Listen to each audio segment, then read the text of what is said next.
Bismillahirrahmanirrahim.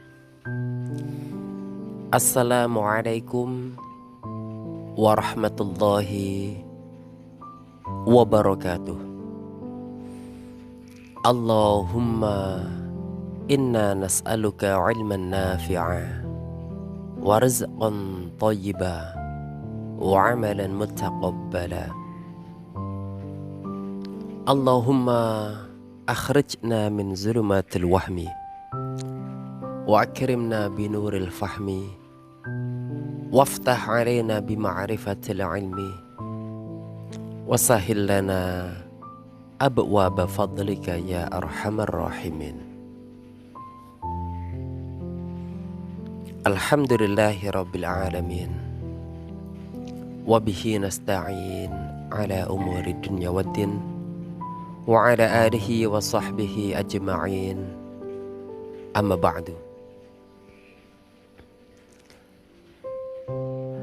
Ayah, bunda, dan adik-adik yang dirahmati dan dicintai Allah Subhanahu wa ta'ala, di video ke-8 ini, video edisi Sirah Nabawiyah, saya lagi mencoba rekaman di depan rumah. Yang unik bukan hanya lokasinya di depan saja, tapi juga diiringi dengan rintik-rintik hujan yang membasahi gafalum di atas.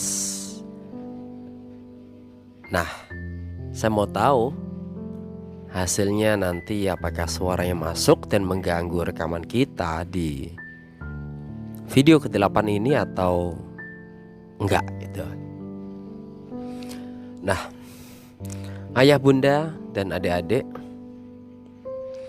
video ke-8 kita ini akan berkisah tentang gambaran masyarakat Arab jahiliyah.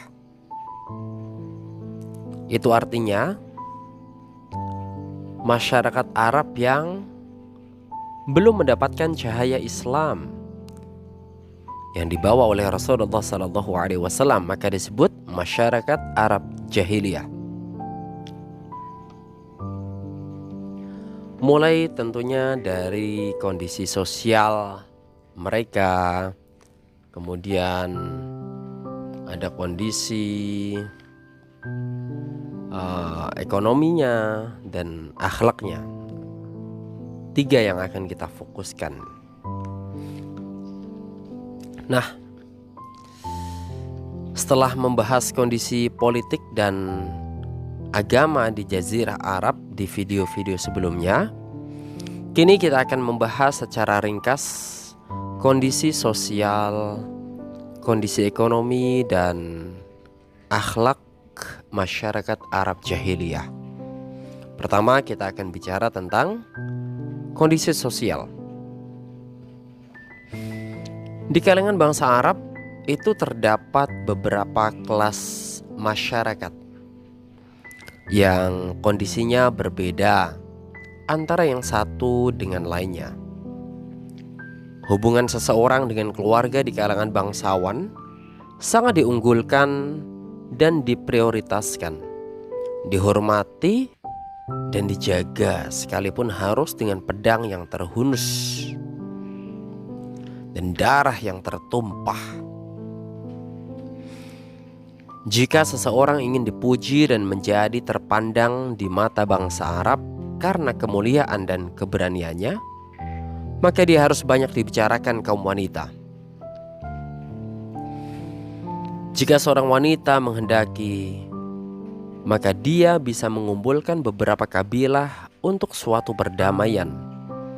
Dan jika mau, dia bisa menyalakan api peperangan dan pertempuran di antara mereka.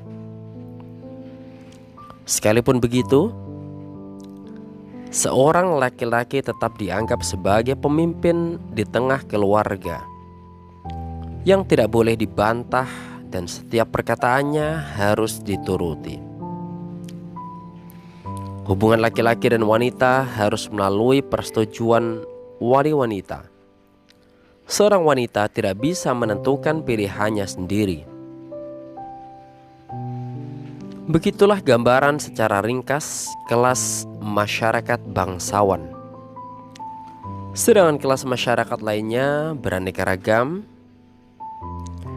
dan mempunyai kebebasan hubungan antara laki-laki dan wanita.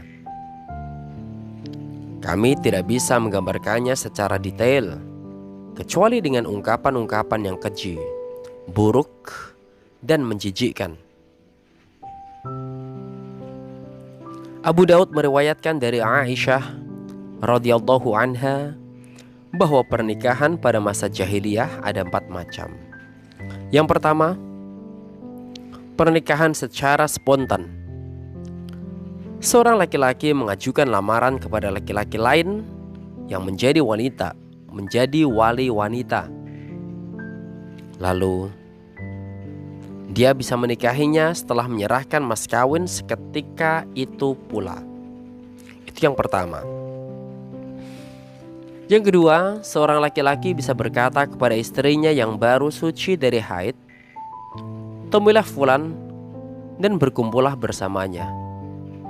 Suaminya tidak mengumpulinya dan sama sekali tidak menyentuhnya, hingga ada kejelasan bahwa istrinya hamil dari orang yang disuruh mengumpulinya.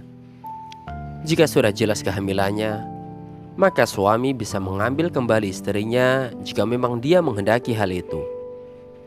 Yang demikian ini dilakukan karena dia menghendaki kelahiran seorang anak yang baik dan pintar. Pernikahan semacam ini disebut nikah istibdha. Nikah istibdha. Yang ketiga, pernikahan poliandri, yaitu pernikahan beberapa orang laki-laki yang jumlahnya tidak mencapai 10 orang, yang semuanya mengumpuli seorang wanita. Setelah wanita itu hamil dan melahirkan bayinya, maka selang beberapa hari kemudian dia mengundang semua laki-laki yang berkumpul dengannya, dan mereka tidak bisa menolaknya hingga berkumpul di hadapannya. Lalu dia berkata, "Kalian sudah mengetahui apa yang sudah terjadi, dan kini aku telah melahirkan. Bayi ini adalah anakmu, hai fulan."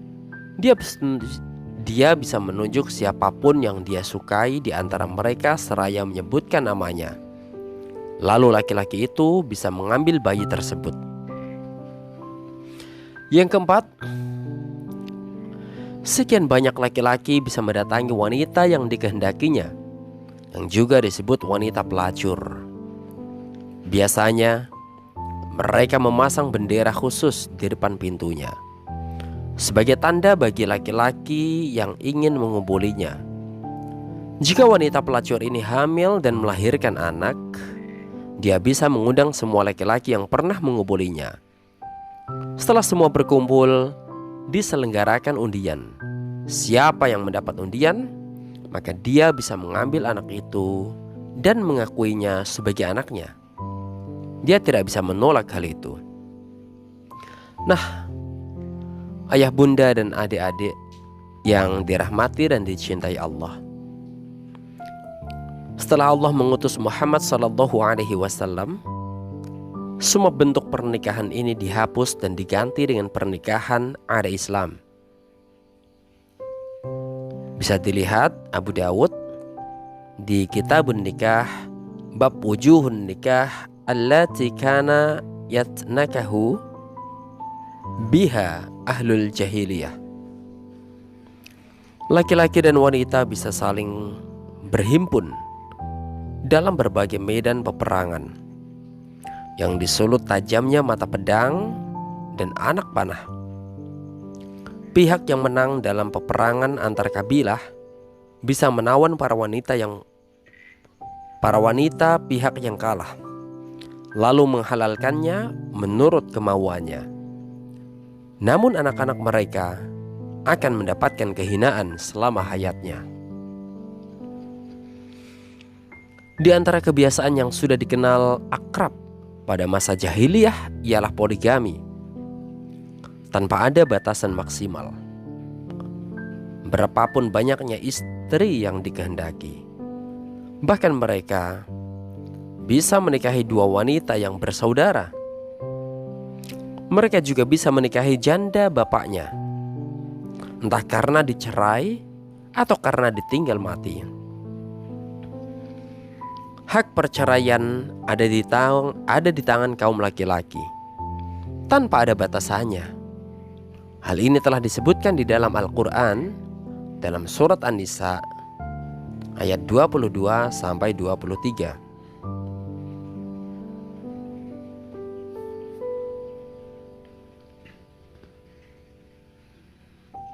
Nah, perzinaan mewarnai setiap lapisan masyarakat. Tidak hanya terjadi di lapisan tertentu atau golongan tertentu, kecuali hanya sebagian kecil dari kaum laki-laki dan wanita yang memang masih memiliki keagungan jiwa. Mereka tidak mau menerjunkan diri ke dalam kehinaan ini.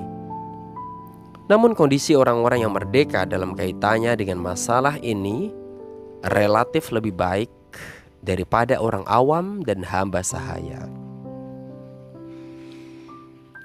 Menurut persepsi umum semasa jahiliyah, perzinaan ini tidak dianggap aib yang mengotori keturunan. Abu Daud meriwayatkan dari Amr bin Shu'aib,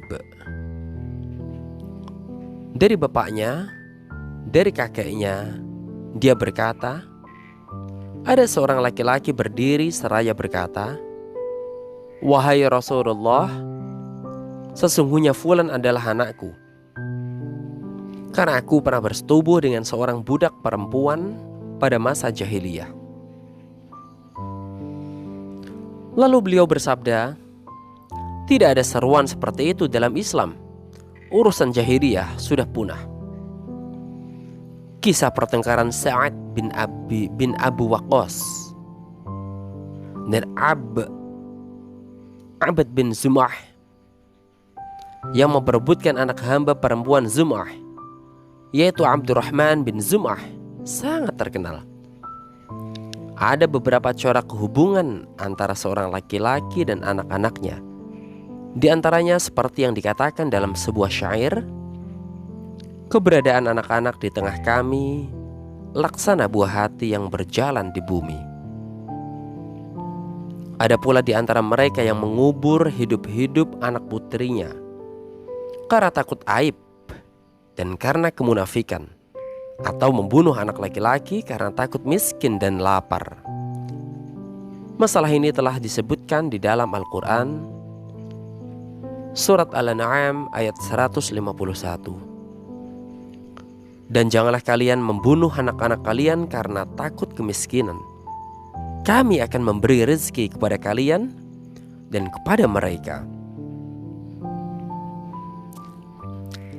Juga disebutkan di tempat lain dalam Al-Quran, dalam surat An-Nahl ayat 58 sampai 59, Quran surat Al-Isra ayat 31, dan Quran surat At-Takwir ayat 8. Tapi hal ini tidak dianggap sebagai kebiasaan yang memasyarakat,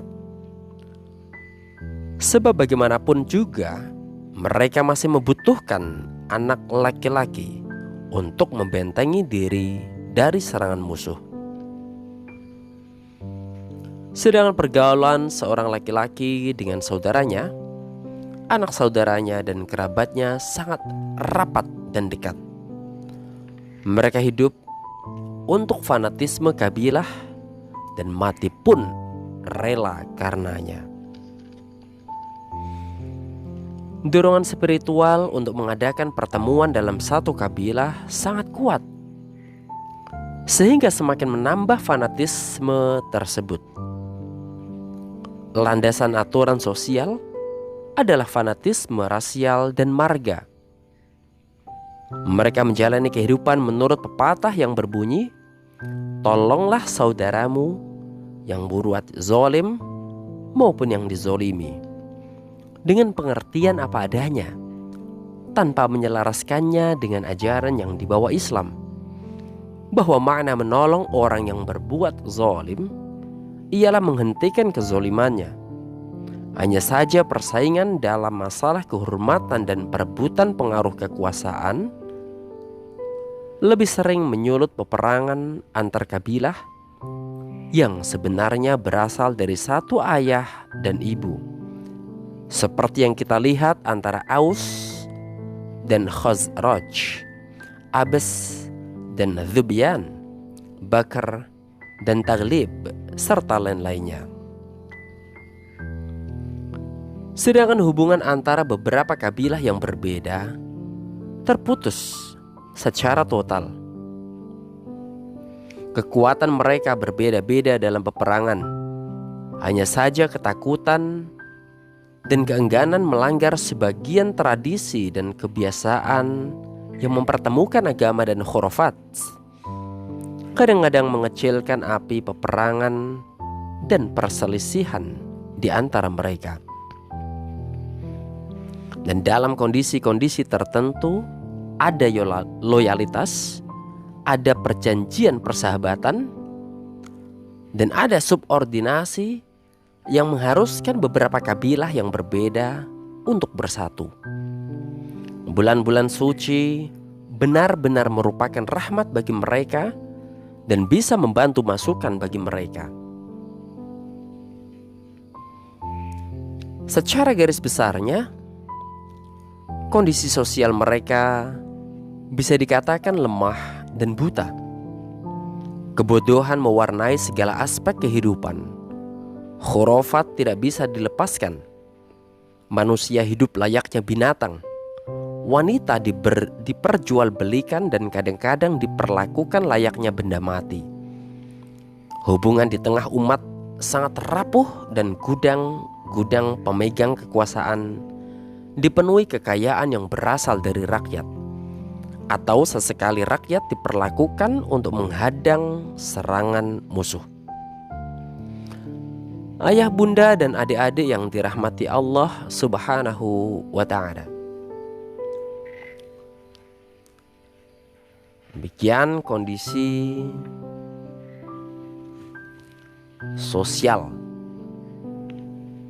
di kalangan masyarakat Arab jahiliyah. Lalu bagaimana dengan kondisi ekonominya? Kondisi ekonomi mengikuti kondisi sosial yang bisa dilihat dari jalan kehidupan bangsa Arab.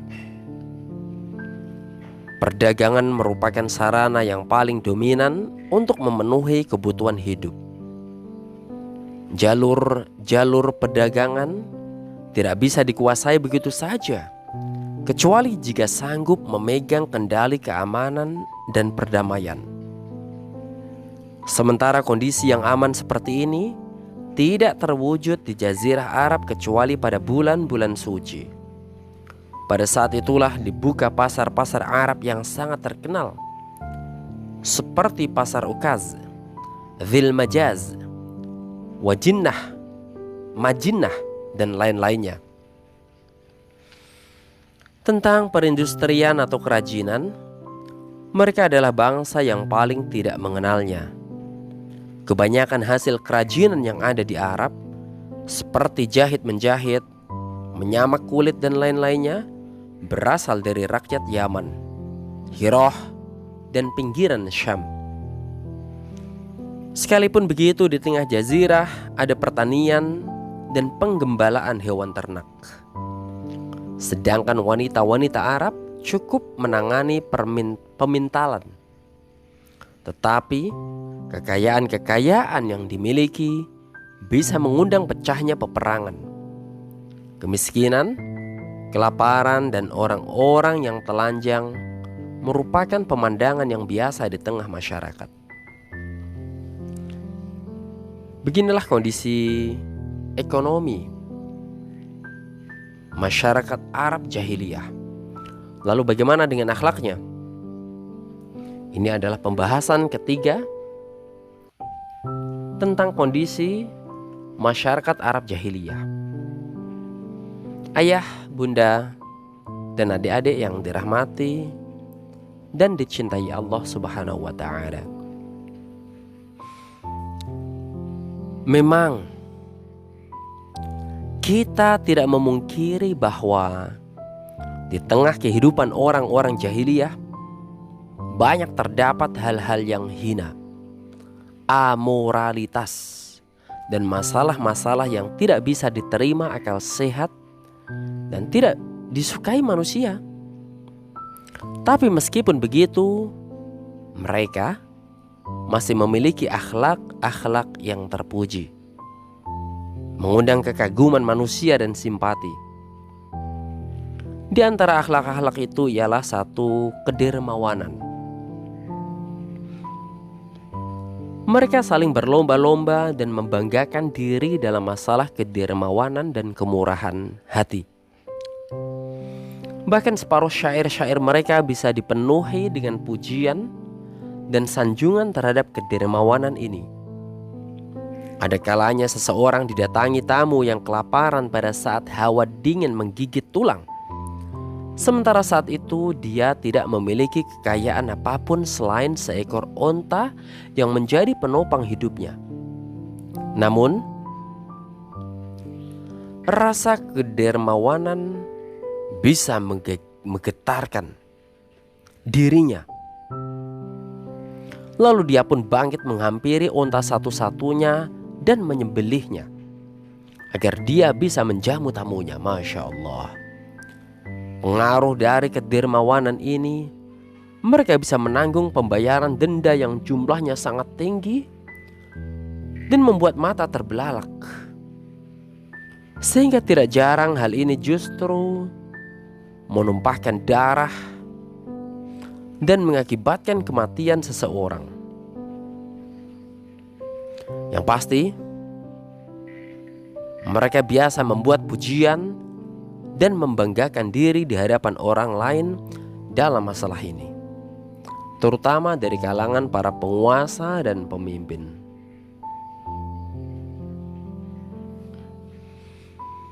Nah, di antara pengaruh kedermawanan ini, mereka biasa merasa bangga karena minum khamr. Bukan kebanggaan karena minumnya itu, tetapi karena hal itu dianggap sebagai salah satu cara untuk menunjukkan kedermawanan dan merupakan cara paling mudah untuk menunjukkan pemborosannya. Maka tidak heran jika mereka menyebut pohon anggur dengan nama Al-Karam, kedermawanan artinya. Sedangkan khamr yang dibuat dari buah anggur disebut Bintul Karam, putri kedermawanan. Jika engkau sempat meneliti berbagai arsip syair-syair semasa jahiliyah, tentu akan mendapatkan satu bab khusus yang berisi pujian dan sanjungan ini. Antarah bin Shaddad al-Absh berkata, Antarah bin Shaddad al-Absh berkata, telah kuminum regukan-regukan arak setelah terlewati siang hari yang terik. Di dalam gelas kaca berwarna kuning kemilau, bertabur bunga-bunga indah yang memukau. Kehormatanku juga tidak kuhirau. Kurelakan harta kan musnah jika minum arak. Kehormatanku yang tinggi tiada kusimak. Jika tak mabuk, tiada ku sia-siakan undangan, karena ku tahu sifatku yang dermawan.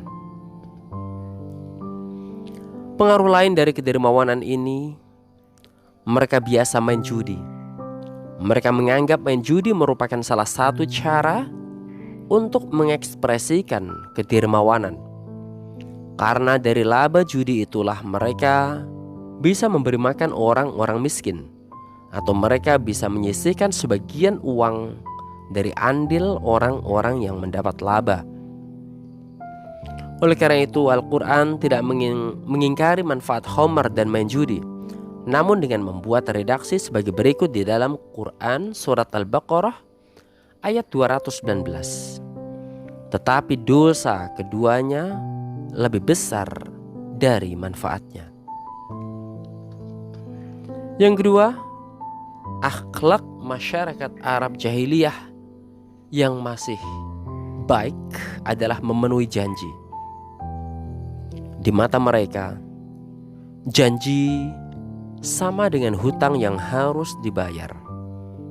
Bahkan mereka lebih suka membunuh anaknya sendiri dan membakar rumahnya daripada meremehkan janji. Kisah tentang Hani' bin Mas'ud Asy-Syaibani As-Sama'u As-Sama'u Al bin Adiyah dan Hajib bin Zararah sudah cukup membuktikan hal itu. Yang ketiga, kemuliaan jiwa dan keengganan menerima kehinaan dan kelaliman. Akibatnya mereka bersikap berlebih-lebihan dalam masalah keberanian, sangat cemburu dan cepat naik darah. Mereka tidak mau mendengar kata-kata yang menggambarkan kehinaan dan kemerosotan, melainkan mereka bangkit menghunus pedang, lalu pecah peperangan yang berkepanjangan. Mereka tidak lagi mempedulikan kematian, karena itu bisa menimpa diri sendiri karena hal itu. Yang keempat, pantang mundur. Jika mereka sudah menginginkan sesuatu yang di situ ada keluhuran dan kemuliaan, maka tak ada sesuatu pun yang bisa menghadang atau mengalihkannya. Yang kelima, kelemah lembutan dan suka menolong orang lain. Mereka biasa membuat sanjungan tentang sifat ini. Hanya saja sifat ini kurang tampak karena mereka berlebih-lebihan dalam masalah keberanian dan mudah terseret kepada peperangan. Yang keenam, yang terakhir, kesederhanaan pola kehidupan Badui. Mereka tidak mau dilumuri warna-warni peradaban dan gemerlapnya. Hasilnya adalah kejujuran, dapat dipercaya, meninggalkan dusta, dan pengkhianatan. Kita melihat akhlak-akhlak yang sangat berharga ini di samping letak geografis Jazirah Arab merupakan sebab mengapa mereka dipilih untuk mengemban beban risalah yang menyeluruh, menjadi pemimpin umat dan masyarakat manusia. Sebab akhlak-akhlak ini, sekalipun sebagian di antaranya ada yang menjurus kepada kejahatan dan menyeret kepada kejadian-kejadian yang mengenaskan, toh pada dasarnya itu merupakan akhlak yang berharga, yang bisa mendatangkan manfaat secara menyeluruh bagi masyarakat manusia jika mendapat sentuhan perbaikan. Maka inilah tugas Islam. Barangkali akhlak yang paling menonjol dan paling banyak mendatangkan manfaat setelah pemenuhan janji adalah kemuliaan jiwa dan semangat pantang mundur. Sebab kejahatan dan kerusakan tidak bisa disingkirkan. Keadilan dan kebaikan tidak bisa ditegakkan kecuali dengan kekuatan dan ambisi seperti ini. Sebenarnya mereka masih mempunyai sifat-sifat utama selain yang kita sebutkan ini. Namun, bukan di sini tempat untuk membicarakannya. Ayah, bunda, dan adik-adik yang dirahmati dan dicintai Allah Subhanahu wa ta'ala, demikian tadi adalah gambaran masyarakat Arab jahiliyah. Jahiliyah diambil dari kata jahil, bodoh. Masyarakat Arab yang masih bodoh. Masyarakat Arab jahiliyah tatkala masih belum terkena sentuhan dakwah Rasulullah SAW tentang kondisi sosial, kondisi ekonomi, akhlak. Mudah-mudahan kisah serial atau edisi Sirah Nabawiyah pada kali ini Allah berikan manfaatnya bisa kita petik pelajaran sehingga mampu memberi warna di dalam kehidupan kita. Karena tentunya kisah, sejarah, cerita-cerita itu bisa merubah pola pikir kita, sehingga akhirnya kita bisa bersikap jauh lebih baik dari sebelumnya. Saya Ahmad Mustaghfirin Pare undur diri, dan kita akan lanjutkan di video ke-9 tentang nasab dan keluarga Nabi Sallallahu Alaihi Wasallam. Allahumma akhrijna, Allahumma inna nastaudiuka. Ya Allah, sesungguhnya kami menitipkan ilmu. Allahumma inna nastaudiuka ma 'allamtanahu, ilmu yang telah Engkau ajarkan kepada kami.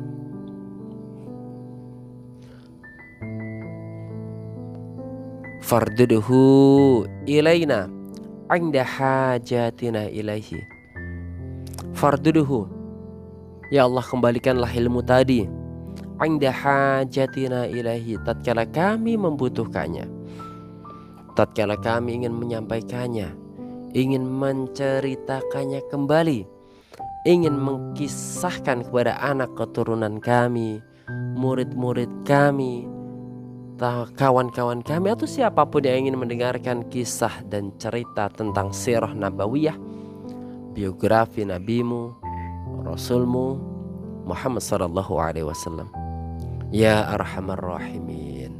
Hadza wa syukran. Assalamualaikum warahmatullahi wabarakatuh.